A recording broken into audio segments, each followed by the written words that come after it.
예, 오늘 말씀 우리 사도행전 17장 1절부터 15절까지 말씀 데살로니가와 베레아의 사역을 나눠보고자 합니다.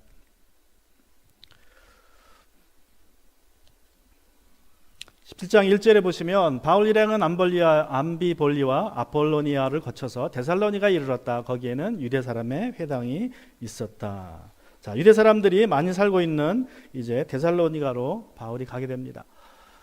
자, 지도를 보시면 여기가 이제 유대 땅이고요. 여기가 안디옥, 시리아 안디옥이고, 여기가 이제 아시아 지역이고, 여기가 마세도니아 지역입니다. 요 빌립보에서 이제 데살로니가로 갑니다. 근데 두 도시를 거쳐가죠. 암볼리아, 아폴로니아라는 두 도시를 거쳐서 가는데 100마일 거리라고 합니다. 100마일 거리. 그리고 암비볼리와 아폴리아는 약 30마일씩 떨어져 있어요. 30마일씩. 걸어서 하루에 30마일 가면 이제 하룻밤 암비볼리에서 가서 자고, 그 다음날 30마일 걸어서 이제 아볼로니아로 가고, 또 한 30마일 걸어서 데살로니가로 간 거예요. 그러니까 3일에 걸쳐서 갔다가 우리가 생각해 볼 수 있습니다. 혹시 말을 탔다면 그냥 하루길에 갔었고, 말을 타고 달렸으면 하루길에 갔었을 것이지만 걸어서 갔었다면 3일을 걸렸을 것이라고 이제 우리가 생각해 볼 수 있습니다. 자, 바울 일행이 누구를 말하는지에 대해서는 좀 의견이 분분합니다. 바울 일행이 바울과 실라를 말하는지 아니면 디모데까지를 말하는지 분분하지만 제 생각에는 바울과 실라였을 두 사람을 의미한 말일 것 같습니다. 그래서 바울과 실라라는 이제 전제하에 이제 말씀을 나눕니다. 자, 이 빌립보라는 도시는, 이 데살로니가라는 도시는 이 알렉산더 대왕의 배다른 여동생 또는 누이의 이름에서 유래했습니다. 그리고 알렉산더 대왕의 고향이기도 합니다. 마케도니아의 수도입니다. 약 20만 명이 살았을 것이라고 추정이 된다고 합니다. 고린도와 에베소와 더불어서 마케도니아의 상업 도시였습니다. 이 고린도 지역은 이제 마케도니아고, 에베소는 소아시아 지역입니다. 이 지역의 당시의 상업 도시였습니다.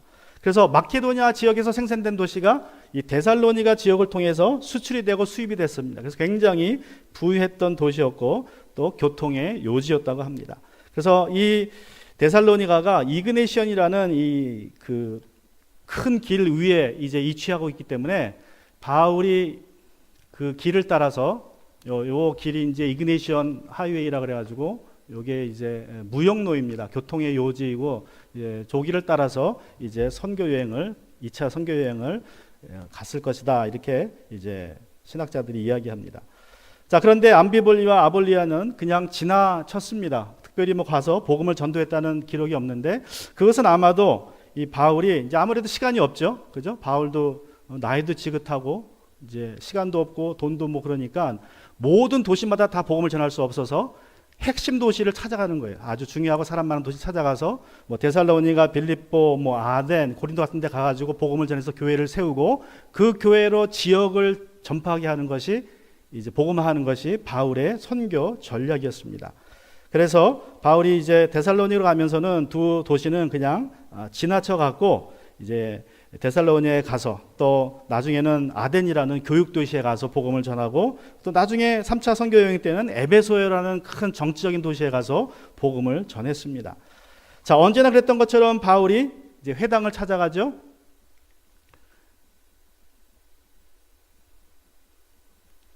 이 절이 제가 읽어드려야겠네요. 자, 2절을 보면 바울은 자기 관례대로 회당으로 그들을 찾아가서 새 안식일에 걸쳐 성경을 가지고 그들과 토론하였다. 그래서 여기서 새 안식일 동안 복음을 전했다는 말의 근거에서 아마도 바울이 그 데살로니가에 3주만 있었던 것이 아니냐라고 주장하는 그런 분들도 계십니다.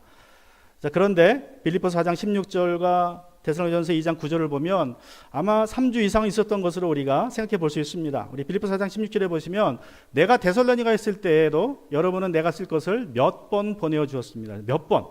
최소한 한 번 이상을 보냈으니까 몇 번이라고 그러겠죠. 그러니까 3주 동안 있는데 돈을 몇 번 보냈다는 것은 좀 그렇죠.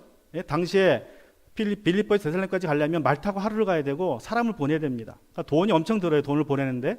그러니까 3주 동안 있으려고 돈을 보냈다는 것은 조금 말이 안 되고, 아마도 더 오래 있었을 것이다, 몇 개월이 있었을 것이다 라는 것을 우리가 추정해 볼 수 있습니다. 또 데살로니가전서 2장 9절에 보면 이렇게 쓰고 있습니다. 형제자매 여러분, 여러분은 우리의 수고와 고생을 기억하고 있을 것입니다. 우리는 여러분 가운데 아무에게도 폐를 끼치지 아니하고 밤낮으로 일을 하면서 하나님의 복음을 여러분에게 전파하였습니다.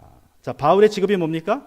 바울의 직업은 장막 만드는 사람이었습니다. 어쩌면 바울이 장막을 만들 때에 이 브리실라와 아굴라처럼 이 장막을 만드는데 아마도 어쩌면 가죽으로 장막을 만들어서 로마 병사들에게 공급했을 수도 있다. 그렇게 이제 추정을 하더라고요. 그래서 굉장히 아주 귀한 기술을 가지고 있던, 돈을 많이 버는 직업이었다고 이야기를 합니다. 그래서 이 바울이 어떻게 했습니까? 데살로니가 사람들에게 폐해를 끼치지 않기 위해서, 그러니까 내가 전도한 사람들에게 폐해를 끼치지 않기 위해서 복음을 효과적으로 전하기 위해서 밤낮으로 장막 만들 일을 하면서 자기 먹을 거를 이제 벌어가면서 복음을 전파했다고 말하는 것입니다. 만약에 3주만 있었다면 빌립보 교회에서 보낸 헌금으로 먹고 살면서 복음을 전할 수도 있었죠. 근데 3주 이상이 되니까 몇 번이나 돈을 보냈어도 돈이 부족하니까 아마 자기가 일을 했을 것 같아요. 어쩌면 아니면 이제 빌립보 교인들이 소식을 들어보니까 바울이 데살로니가 가서 일하면서 복음 전하더라. 그래서 이제 돈을 보내줄 수도 있겠죠. 그죠? 어쨌든 간에 최소한 3주 이상을 이제 데살로니가에 머물면서 복음을 전했다는 것을 우리가 한번 생각해 볼 수 있습니다. 그런데 중요한 것은, 자, 바울은 어떤 원칙이 있었습니까? 바울은 자기 개인적으로는 아무에게도 폐를 끼치지 아니하고 자기가 직접 돈을 벌어서 복음을 전하는 게 바울의 원칙이었어요. 바울이 전도하러 갈 때 그 지역에서는 절대로 사례비를 받지 않았습니다. 대신 어디서는 받았어요? 빌립보 교회가 보내준 건 받았어요. 왜 그래요? 거기에 이제 믿음이 있으니까, 이해를 하니까 그 빌립보 교회에서 보내주는 헌금은 기꺼이 기쁘게 받고 이제 사역을 했습니다. 그래서 바울의 원칙은 전도 대장자들에게는 헌금을 받지 않는다.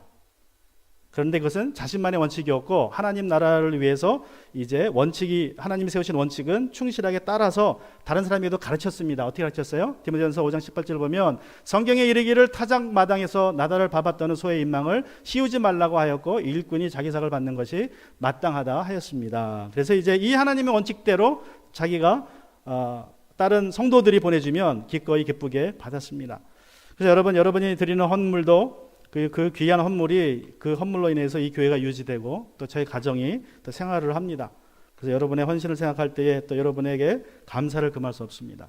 여러분, 이게 뭐 교회에서만 돈이 사용되지니까 별로 내가 하나님 나라에 큰 일을 안 하는 것 같다고 생각할 수도 있겠지만, 여러분이 어떻게 헌금하든 누구에게 헌금하든 그 헌금은 하나님 나라를 위해서 귀히 쓰이는 헌금입니다. 자, 그래서 이 원칙을 가지고 이제 헌금을 한 것을 받았습니다. 3주 이상에 걸쳐서 이제 사역을 했습니다. 자, 2절 3절에 보시면 이제 새 안식일에 걸쳐서 성경을 가지고 그들과 토론하였다. 그는 그리스도께서 반드시 고난을 당하시고 죽은 사람들 가운데 살아나야 한다는 것을 해석하고 증명하면서 내가 여러분에게 전하고 있는 예수가 바로 그리스도이십니다 하고 말하였다.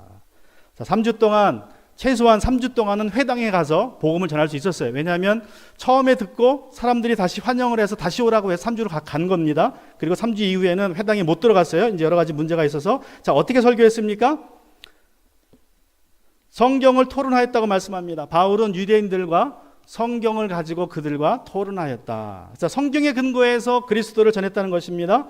성경에 근거해서 예수님이 그리스도이시고 예수님이 오셔서 고난을 받으시고 죽으시고 부활하셨다는 사실을 이제 전했습니다. 여러분, 우리가 성경을 우리 인생의 매뉴얼이라고 부릅니다. 우리가 어떻게 살아야 할지, 특별히 우리가 힘들고 또 좌절할 때에, 슬플 때에, 실패했을 때에, 또 반대로 기쁠 때에도, 성공했을 때에도 어떻게 살아야 할지를 보여주는 그 책이 바로 이 성경입니다. 그래서 성경을 인생의 매뉴얼이라고 말하지만, 그러나 하나님이 성경을 주신 목적은 단지 그것뿐만 아니라 더 큰 목적이 있습니다. 요한복음 5장 39절에 보시면 너희가 성경을 연구하는 것은 영원한 생명이 그 안에 있다고 생각하기 때문이다. 자, 바리새인들에게 예수님이 말씀하십니다. 너희가 성경을 연구하는 이유는 성경에 영원한 생명이 있다고 믿기 때문이다. 자, 그런데 성경은 나에 대해서 증언하고 있다. 즉, 하나님이 우리에게 성경을 주신 것은 단순한 인생의 희노애락을 위한 매뉴얼이 아니라 영생을 찾기 위한 매뉴얼로 주셨다는 거예요. 또 예수님에 대해서 알게 하기 위해서 주신 책이라는 것을 우리가 알 수 있습니다. 그래서 구약은 예수님의 증언이고, 신약은 오실 예수님에 대한 증언이고, 신약은 오신 예수님, 특별히 오신 예수님이 우리 죄 때문에 죽으시고 고난을 받으시고 또 이제 다시 사실 것을 이제 예언을 이루셨다는 것을 보여주는 책입니다. 그래서 성경은 우리 인생의 매뉴얼인데 특별히 이 매뉴얼의 핵심이 구원이라는 사실을 우리가 기억해야 됩니다. 예수님이 나 때문에 죽으셨고 고난당하셨고 부활하셨다는 사실을 우리가 성경을 통해서 배워야 합니다. 그리고 그 성경의 구절을 가지고 뭐 할 수 있어야 됩니까? 토론할 수 있어야 돼요. 믿지 않는 사람들과. 그리고 설명할 수 있어야 됩니다. 보여줄 수 있어야 됩니다. 그런 다음에 선포해야 됩니다. 이 예수님이 바로 그리스도라는 것을. 그것이 바울이 했던 일이에요. 이 데살로니가 교회에서. 자, 이 바울이 효과적으로 복음을 전해서 어떤 결과가 나왔습니까? 4절에 보면 그들 가운데 몇몇 사람이 승복하여, 자, 여기서 몇몇 사람은 유대인을 얘기하죠. 유대인들 중에 또 바울과 실라를 따르고 또 많은 경건한 그리스 사람들과 적지 않은 교부인들이 그렇게 하였다. 자, 많은 그리스 사람들, 하나님을 두려워했던 아마도 개종자 이방인들이 이제 그리스도인 됐다는 그러한 뜻입니다. 바울의 사역이 굉장히 성공적이었습니다. 그리고 여기서 우리가 접목해 볼 수 있는 말씀은 적지 않은 귀부인이 예수님께 나왔다는 것입니다. 이 누가복음이나 사도행전에 보면 여자 성도들의 활동이 아주 두드러집니다. 굉장히 두드러져요. 그래서 사도행전 1장에도 보면 14절에 예수님의 어머니 마리아가 기도에 열심히 있는 것을 이제 이야기하고 있습니다. 사도들과 함께 제자들과 함께 열심히 기도했다고 말씀하고 있고 9장에 가면 도르가가 열심으로 과부들을 섬기다가 죽었습니다. 그러다가 베드로가 와서 그를 기적적으로 살려주는 것이 나오죠. 또 10장에 보면 이제 마가 요한의 어머니 마리아가 자신의 집을 교회로 내준다고 누가가 기록하고 있습니다. 16장에서는 안식일마다 강가에 가서 하나님께 예배하던 리디아가 바울을 통해서 주님을 만나는 이야기가 나옵니다. 그리고 17장에서는 무려 3번이나 나와요. 귀부인들이 예수님을 믿게 되었다라고. 그것도 이방인 귀부인들이. 또 18장에 가면 1절부터 28절에 보면 브리스길라의 사역이 나옵니다. 그래서 누가는 이 아주 예수님의 사역에 있어서 하나님의 나라에 있어서 여자들의 역할이 굉장히 중요했다는 것을 우리에게 밝히 이야기하고 있습니다. 강조하고 있습니다. 그런데 문제는 카톨릭이 들어오면서 중세시대에 이런 전통이 덮여져 버려요. 사제들이 앞에서 이제 나오고 천년을 설교하면서 성경도 빼앗아가고 설교도 알아듣지 못하는 라틴어로 하면서 이 여자들의 사역에 대해서 침묵하게 됩니다. 그래서 여자들의 사역이 무시되어졌어요. 그리고 이제 감사하게도 다시 회복되어지기 시작합니다. 그래서 여러분 주님이 다시 오실 때에 여러분이 여자로서 주님 앞에 해야 될 일이 많다는 사실을 여러분 기억하시기 바랍니다.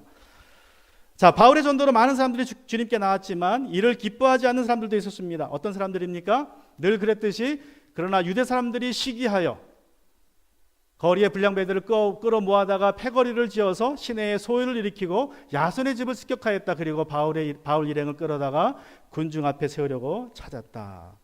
자, 유대인들이 바울의 복음 선포를 탐탁지 않게 생각했지만 더더욱이 탐탁지 않게 생각한 것은 바울의 설교를 듣고 많은 이방인이 예수님께 나온 것을 시기했습니다.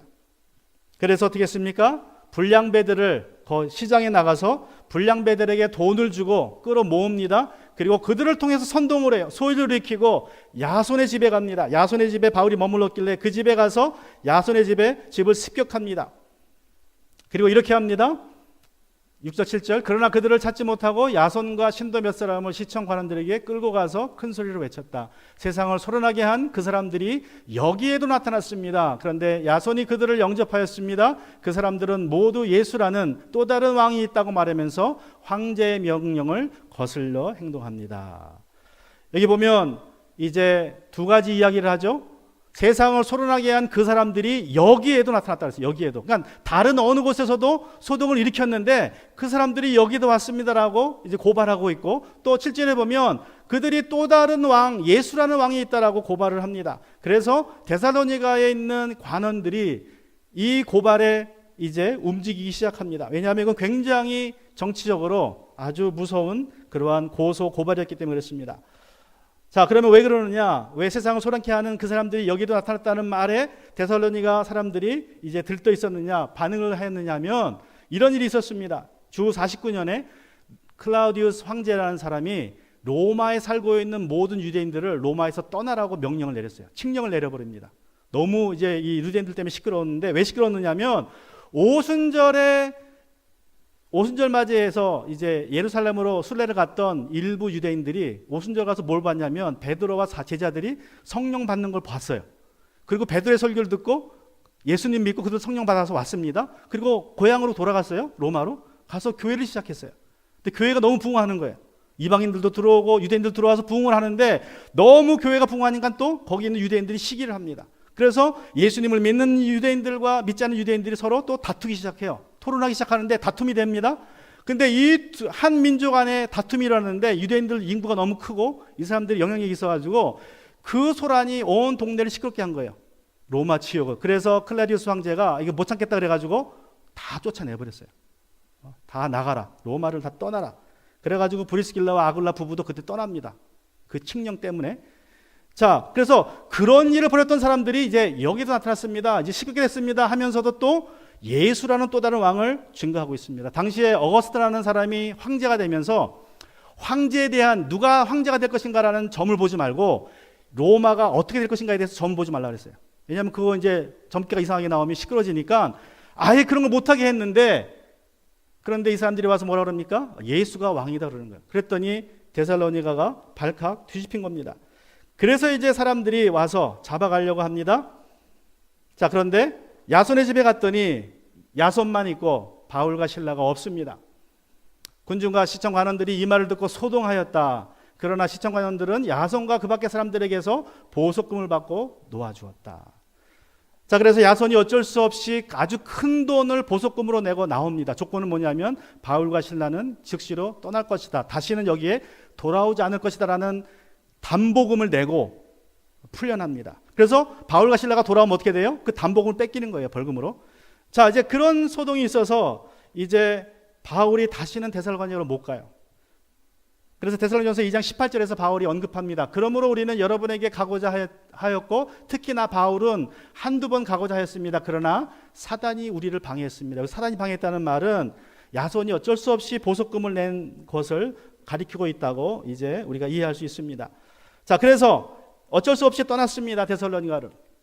어디로 갑니까? 10절. 신도들은 곧 그날 밤으로 바울과 실라를 베레아로 보냈다. 두 사람은 거기에 이르러서 또다시 이제 유다 사람의 회당으로 들어갔다. 자, 다시 한번 이제 베레아로 가서 회당을 찾아갑니다. 여기가 이제 베레아입니다. 여기도 한 30마일 떨어졌습니다. 그러니까 밤새 걸었던지 뭐 중간에 가다 좀 쉬고 다음날 걸었겠죠. 자, 베레아에서도 이제 말씀을 전합니다. 근데 이 베레아에서도 똑같은 말씀을 전했습니다.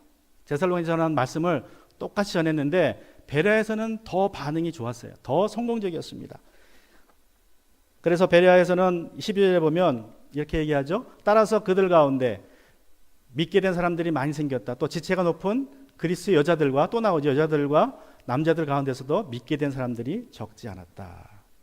자, 베레아에서 전한 말씀과 데살로니가에 전한 말씀이 똑같았는데 이 베레아에서는 더 좋은 반응이 나타났는데 그 이유가 무엇입니까?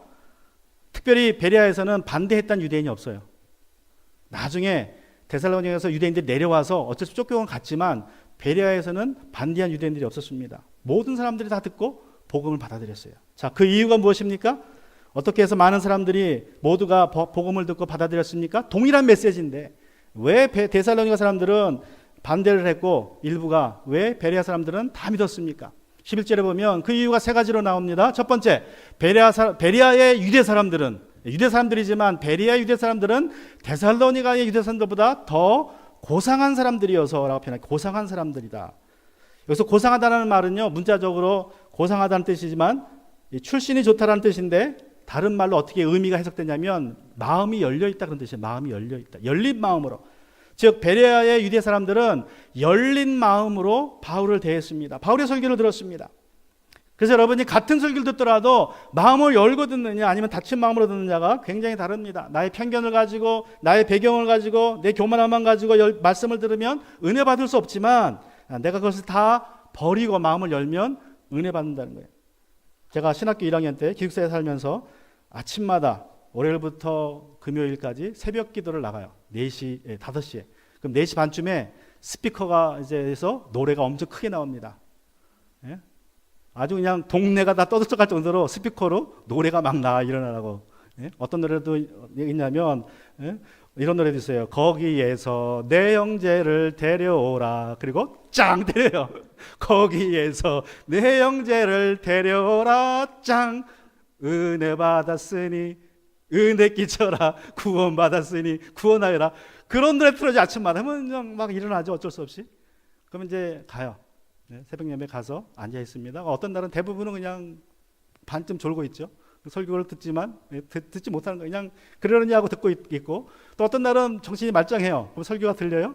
그러면 그때 뭐 합니까? 오늘 선배님이 무슨 설교를 했나, 4년 동안 잘 배우고 가나 판단하고 있는 거예요. 나는 저러지 말아야지 그러면서. 그러고 설교를 들으니까 그 좋은 설교를 들으면서도 은혜가 안 되는 거예요. 은혜가. 분명히 하나님이 귀한 말씀을 주시는데 그 말씀을 듣지만 은혜가 안 돼요. 왜냐하면 내가 잠자고 있든지 내가 판단하고 있으니까.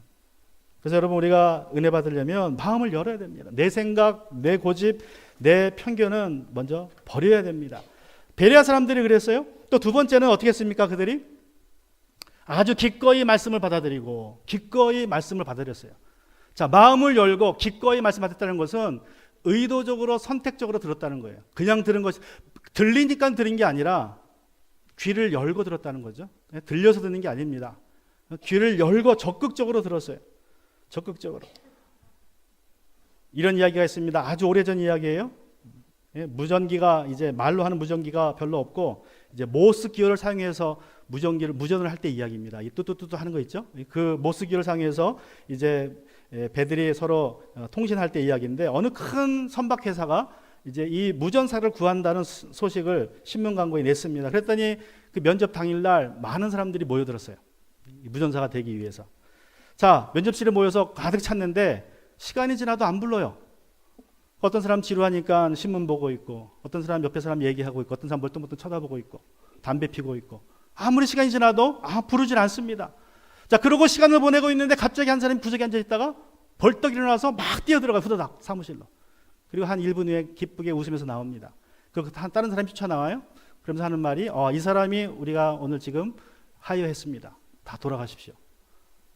우리가 여러분 앉아 계시는 동안 모스 부호로 스피커를 통해서 계속 신호를 보냈습니다. 이 메시지 듣는 사람들은 곧장 사무실로 뛰어들어오십시오. 이 사람이 첫 번째로 들어왔습니다. 여러분, 우리가 주님 앞에 나와서 말씀을 들을 때에 마음을, 귀를 열어야 됩니다. 여러분 집에 성경 읽을 때도 마찬가지예요. 귀를 열고 주님 내가 여기 있습니다, 말씀해 주십시오라는 자세를 가지고 귀를 열고 들으면 하나님께서 우리에게 귀한 말씀을 주실 줄로 믿습니다. 또 세 번째로 어떻게 들었습니까? 베레아 사람들은 날마다 성경을 상고하였다. 날마다. 자, 첫 번째는 마음을 열고 말씀을 들었고요. 두 번째는 귀를 열고 들었고요. 세 번째는 성경을 열었습니다. 근데 성경은 어디서 열었어요? 날마다 들은 말씀이 뭔가 하여서 그것이 사실인지 알아보려고, 긴가민가, 이게 정말 그런가 아닌가를 확인하기 위해서 들은 말씀을 가지고 이제 집에 가서 하는 게 아니라 날마다 회당에 모여서. 왜 그래요? 성경은 집에 없습니다. 비싸가지고.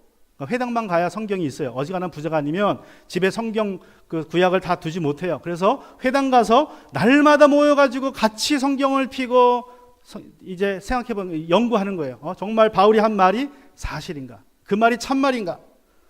바울이 선포한 예수님의 죽음과 고난과 부활이 정말인가를 성경을 펴놓고 구약을 펴놓고 확인했다는 것입니다.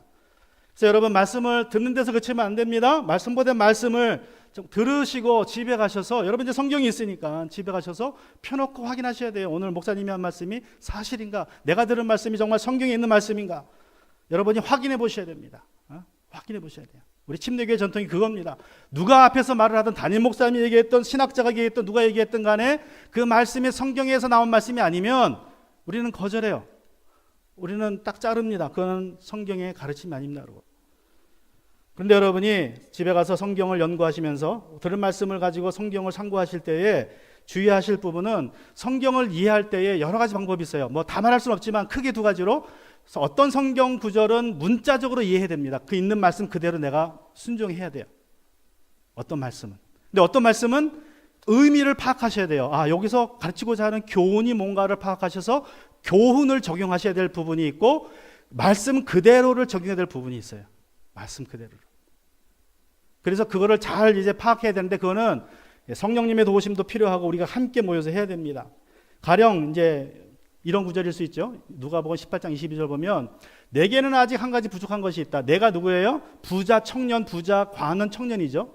아주 부자입니다. 그 청년에게 내가 가진 것을 다 팔아서 가난한 사람들에게 나누어 주어라. 그리하면 내가 하늘에서 보화를 차지하게 될 것이다. 그리고 와서 나를 따르라. 많은 사람들이 이 성경 구절을 어떻게 적용할 것인가를 고민해요. 이게 문자적으로 해석을 해야 되나?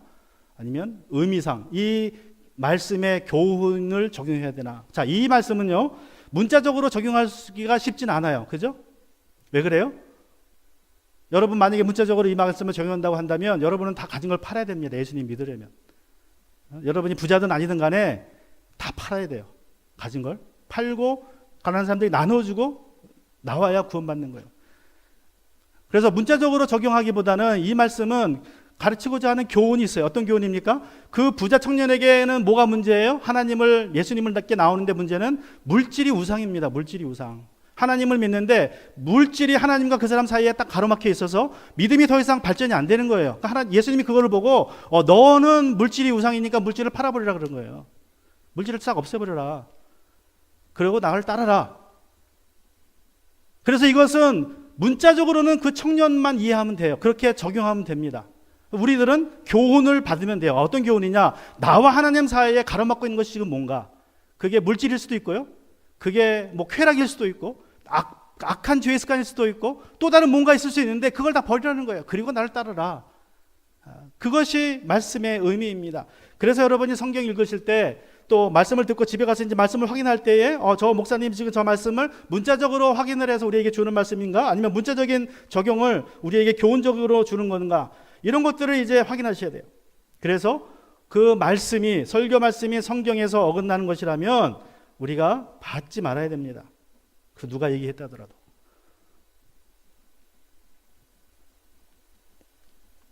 우리 중세시대에 동부 유럽에 가톨릭을 거부하고 신약 성경을 모델로 삼아 살아왔던 그 신앙인들이 있었습니다. 이들의 후예가 나중에 모라비안 교도가 되고 이 모라비안 교도가 이제 감리교나 우리 침례교에 막대한 영향을 주는데 이 사람들이 어떻게 믿었냐면요. 이 말씀을 문자적으로 믿어가지고 가진 걸 다 팔았어요. 진짜로. 특히 영주들, 성주들은요. 어떻게 했냐면 가진 걸 다 파는데 그냥 팔 수는 없으니까 자기 자식한테 유산을 넘겨줘 버리고 그러니까 법적으로는 재산이 하나도 없게 하고 그리고 이제 이 믿음의 공동체에 들어와서 같이 신앙생활하고 그랬습니다. 그래서 그렇게 적용할 수도 있겠지만 중요한 것은 여러분이 기도하면서 찾아야 돼요. 이게 나에게 문자적으로 주시는 말씀인가? 아니면 내가 의미상 찾아서 적용해야 될 것인가? 그래서 중요한 것이 이제 함께 묵상했다는 것입니다. 날마다 성경을 상고했는데 혼자 상고한 것이 아니라 날마다 회당에 모여서 성경을 펴놓고 같이 상고했다는 것입니다. 그래서 바울의 말을 받아들였어요. 프리드리히 니체라는 철학자가 아주 유명한 철학자죠. 이 철학자가 뭐 별로 신앙에 도움이 안 되는 사람이지만 또 이런 말도 했습니다. 사실은 존재하지 않는다. 해석만이 존재한다. 우리 선조들은 뭐라 그랬습니까? 이 말을 아주 간단하게 꿈보다 해몽이다 그랬죠. 네? 꿈보다 해몽이다. 근데 이 프리드리히 철학자는 사실은 존재하지 않는다. 해석만 존재한다. 이 말은 무슨 말이냐면 사실은 있지만 인간이 해석하기에 따라서 사실이 뭐 있어도 해석에 따라 달라지기 때문에 인간의 한계가 그거라는 거예요. 사실은 진리는 있어도 그 진리를 이해하는 데 있어서는 사람마다 관점이 틀려서 다 다르게 이해한다. 그래서 우리가 다시 말씀드리지만 모여서 같이 성경을 이해하고 기도하면서 성령의 인도하심을 받아서 의미를 함께 찾아가야 됩니다. 그것이 베레아 사람들이 그렇게 했어요. 자, 그래서 우리가 베레아 사람들처럼 들은 말씀을 가지고 은혜 받으려면 마음을 열고 또 귀를 열고 성경을 여셔야 돼요. 그래서 연구하셔야 됩니다. 우리 마지막 13절부터 15절까지 보면 내게는 데살로니가 유대 사람들은 베레아 사람들 바울이 베레아에서도 하나님의 말씀을 전하는 것을 알고서도 거기에도 가서 무리를 선동하여 소동을 벌였다. 자, 똑같은 짓을 합니다. 데살로니가 유대인들이 그때 신도들이 곧바로 바울을 바닷가로 떠나 보냈다. 그러나 실라와 디모데는 거기에 그대로 남아 있었다. 아마도 베레아쯤에서 실라와 디모데가 조인을 한 것 같아요. 그런데 이제 남아 있었습니다. 바울을 안내하는 사람들이 바울을 아테네까지 인도하였다. 그들은 바울에게서 실라와 디모데가 할 수 있는 대로 빨리 그에게로 와야 한다는 지시를 받고 베레아로 떠나갔다. 자, 그래서 이제 마지막으로 지도를 보여드리면 베레아에서 여기 항구를 통해서 배를 타고 내려왔습니다. 아덴까지. 뭐 사람들이 같이 왔는지 바울만 왔는지는 뭐 정확하게 우리가 알 수 없지만 어쨌든 바울이 이제 돌아가는 사람들에게 부탁하기를 이제 남겨진 디모데, 실라를 이제 빨리 오도록 이제 부탁을 합니다. 바울만 떠난 것은 바울이 복음을 전했기 때문에 바울이 타겟이었어요. 그래서 바울이 떠났습니다. 그래서 바울이 아덴으로 갔습니다. 다음 주에 우리가 아덴에서의 사역을 같이 살펴보고자 합니다. 이 시간 우리 기도합니다.